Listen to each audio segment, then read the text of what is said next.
As far as direct influence on creating this film, I have to admit that I was really inspired by the formal approach to his work in Robert Rauschenberg's paintings and combines, where he uses photographs or found objects to incorporate in his fairly old-fashioned paintings. Mothers utilizes one documentary segment and two drama segments to create one unified film, one unified piece of work.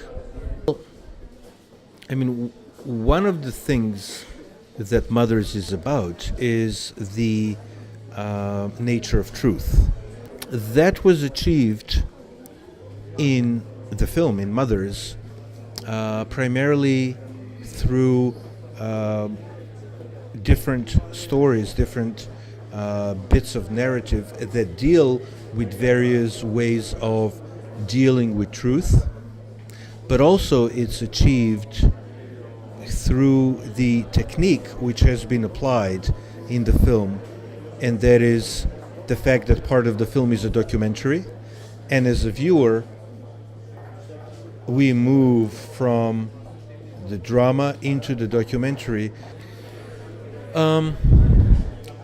I don't know how to define experimental cinema. It's really difficult in the 21st century to talk about experimental art and mainstream art.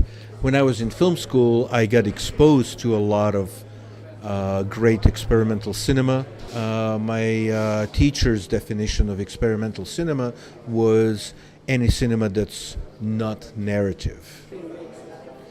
Well, I think directing is sort of like playing the piano. And the advice that I give to my students or to anyone who wants to listen is practice, practice, practice. So, direct as much as you can. Try to learn by doing it rather than by talking about it. Be open to a lot of input, but then be very selective about what input you're going to take on board. And try to understand that a great work of art is composed of craft and heart. Try to learn the craft and try to speak from the heart rather than saying things that you think people expect to hear.